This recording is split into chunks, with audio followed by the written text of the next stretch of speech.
why should somebody become a whole food vegan? The single number one reason why you would want to become a whole food vegan is because it's the healthiest way to eat. And it will prevent you from becoming sick. It's the right fuel for the human body. Plant foods are the fuel for the human body. Plant foods have phytochemicals, things that prevent disease and fight aging. We need phytochemicals. We need antioxidants, and you only get antioxidants from plant foods. Animal products do not contain any phytochemicals. You only find them in plant foods. Animal products contain zero fiber. Fiber helps push the food through our long digestive tract. Animal products are full of saturated fat and cholesterol. And because animal products do not contain antioxidants, they actually contain oxidants, which generate free radicals. Free radicals are the things that cause aging in the body and disease. That's why everybody always says, make sure you get your antioxidants. Eat lots of blueberries and cocoa and, green vegetables because they're loaded in antioxidants. Well, all plant foods have a certain amount of antioxidants. And so usually the people that consume the most antioxidants and the less oxidants, namely coming from animal products, always tend to look younger for their age. And rightfully so, because the less damage that you're doing to your body, the less, the healthier you're going to appear. So there's many very good reasons why you would want to become a whole food vegan and why you would want to stop consuming animal products.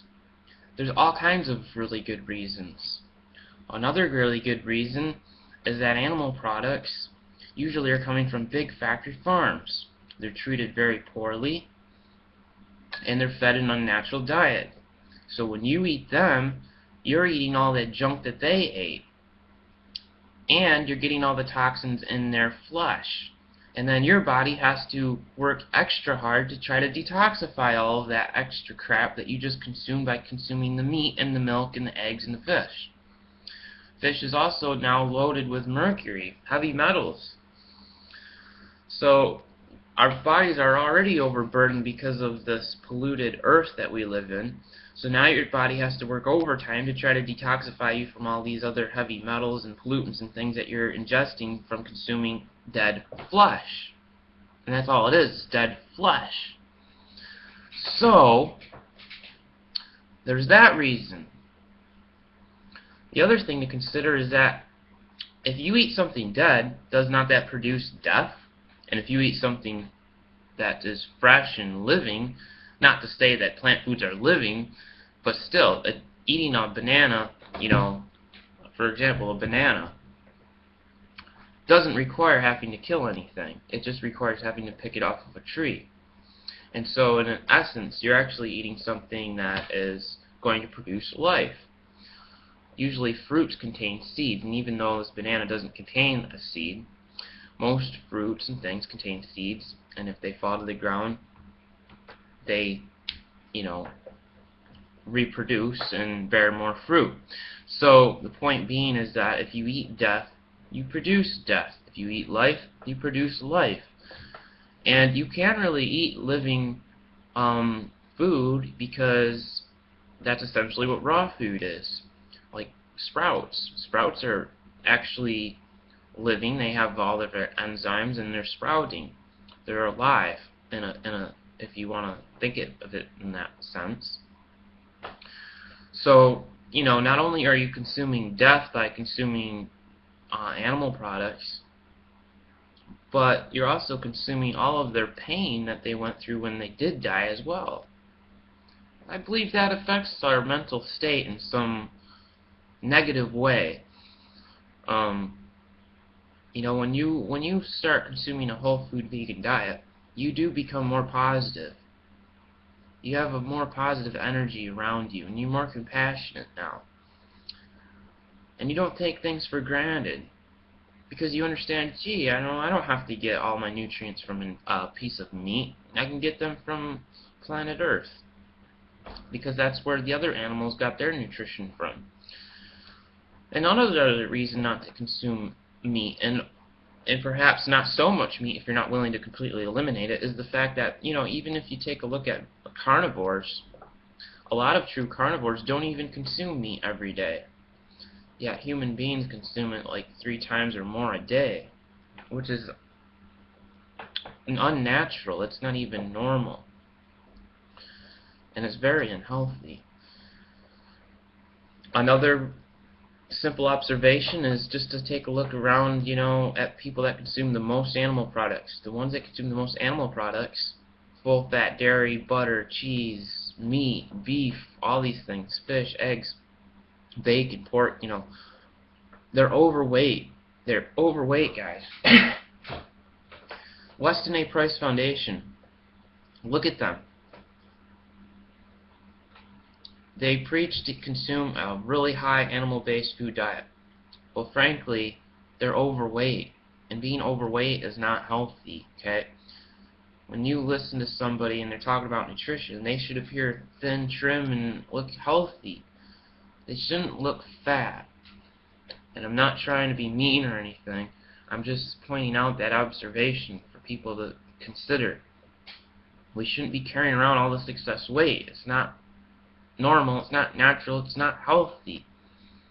And clearly people don't want to have that excess weight. Some people don't want to give up their animal foods. So there's that, you know, there's that good reason.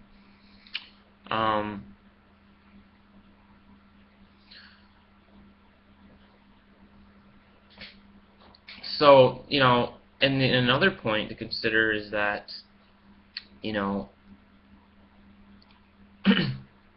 the Bible says that God created us in a Garden of Eden.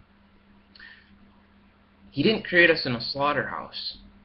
He created us in a Garden of Eden. Fruits and vegetables all around us.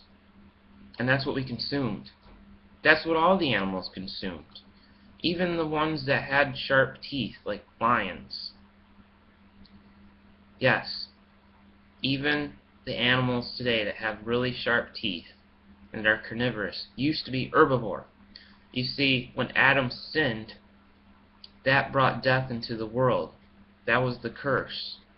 When death entered into the world, we were no longer in this paradise, okay?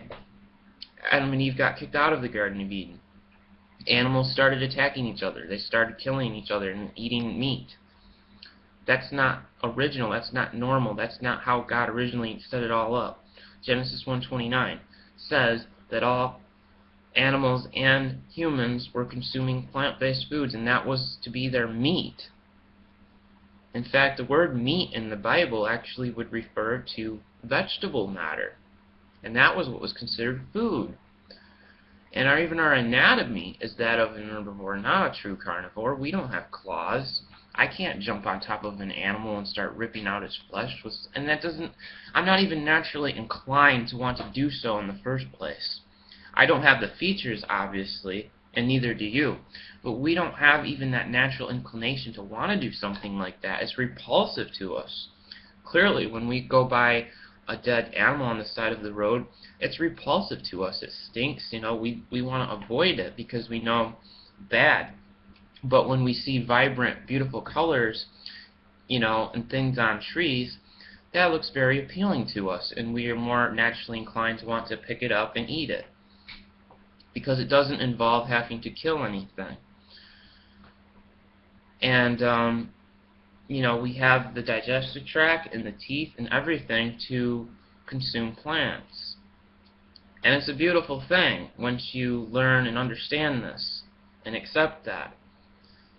Now, clearly, God has given everybody permission to eat meat, but just because you have permission to do something doesn't mean that it's good. Maybe it can be good if you minimize your consumption of these things very greatly, like less than 10% of your total calories, but most people don't have self-control, and so why put yourself in that temptation to overindulge, which most people do? You can't just have one hamburger. You can't just have a hot dog. You can't just have a little tiny piece of steak. People want big, massive quantities of these things because they're addictive. And then they suffer the repercussions of such actions and choices. So the best strategy is not even to put yourself in these types of situations. You want to avoid things like that. You know, so, the bottom line is that, again, I can drink a beer. I can smoke a cigarette. It doesn't mean it's going to kill me right away, but it will make me sick. And just because our bodies can digest it and take it in, it doesn't mean it's good for us. It's like I could take a panda bear. A panda bear is an animal that mostly eats bamboo and stuff. It's got a certain diet. Well, you can give that panda bear a piece of meat or something that it naturally doesn't eat, but it'll make the panda bear sick. And likewise, if we can certainly eat meat and do things that are unnatural and not healthy for us, and over time it does make us sick. And of course we can see that because this country that I live in is the most unhealthiest country on planet Earth. Because people aren't consuming a whole food vegan diet. They're not predominantly consuming whole plant-based foods. They're not consuming whole potatoes and whole brown rice and wild rice and fruits and vegetables and beans and nuts and seeds and superfoods and all these wonderful things that God has actually given to us to keep us healthy and prevent disease. And it's sad because then people buy into the drugs because they think, oh, I can just pop a pill and continue on with my unhealthy lifestyle. And that's clearly not what God ever intended. God's will for every individual, whether you believe in God or not, is that to be healthy. That is the normal, natural state of a human being, is to be healthy, just like animals outside are healthy, because animals know what they're supposed to eat. But man is so confused because they don't have the truth, because they rejected the Creator, they rejected God, and so they're confused now, and they don't even know what to eat. But if they would simply not lean unto their own understanding, but lean unto God, and trust Him, and consume a whole food, plant-based diet, then they would be healthy. They'd prevent these diseases. They'd have the energy. I mean, nobody wants to feel like crap. Who wants to feel like crap every day? Don't you guys want to have energy? Don't you guys want to have clear skin? Don't you guys want to prevent all these diseases? Wouldn't you want to just die in your sleep?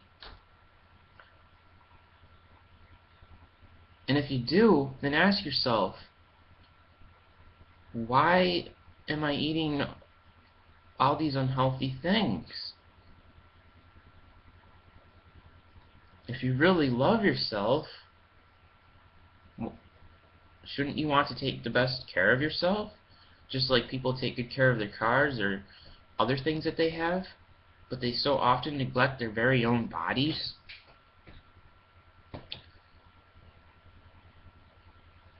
God has a wonderful plan for each and every one of us. He doesn't want us to be sick.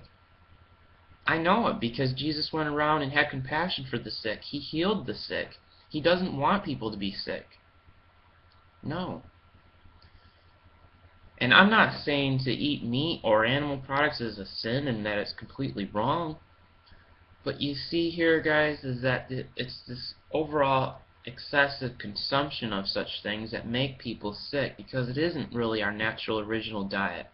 The original thing is always greater than the secondary thing. See, our original diet was that of plants. That came first. Then we were allowed to consume meat if we so choose. That was secondary. It doesn't mean that that which was secondary is ideal, because clearly it is not, because consuming animal products is only the result of sin. It's the result of death being brought into the world from one man, Adam, because he fell, because he disobeyed God. That which was good turned evil. And maybe, God allowed the consumption of meat because maybe the flood, destroyed certain plants, and I don't know everything there is to know about it. But what I do know is that we were originally designed to consume plants, and so were animals. And just because animals have sharp teeth, and claws and fangs and whatever, it doesn't mean that they're strictly meat eaters. There's animals that have sharp teeth that are completely herbivore because they have to have the sharp teeth in order to crack into hard shells like coconuts and different types of nuts and hard bushes and things like bamboo, like the panda bear. Panda bear has sharp teeth because it's hard to try to bite onto some of that stuff. And there was a tiger, and actually it was not a tiger, it was a lion. There was a lion that refused to eat meat and never ate meat in the entire time that it lived. It only ate like grains and vegetables and stuff like that.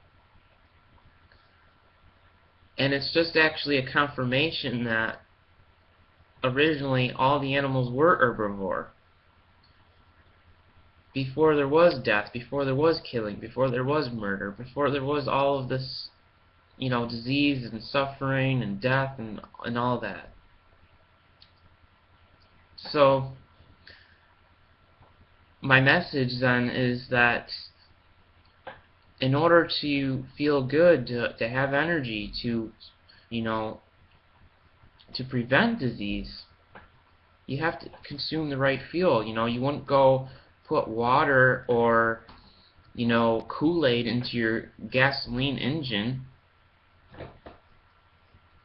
You would fill it up with gas because that's the right fuel for your car. You wouldn't put in something that isn't right for your car because then your car wouldn't run right. Well, it's just like our body. If you don't put in the right fuel, your body isn't going to run right. Our body is not just, a bunch of random chemicals with no purpose. We were intelligently designed. We were fine-tuned for life. It's evident. It's obvious. Even down to the very smallest level, you can see all these little machines, millions of them, working inside of us to keep us alive and to do their job. It's amazing.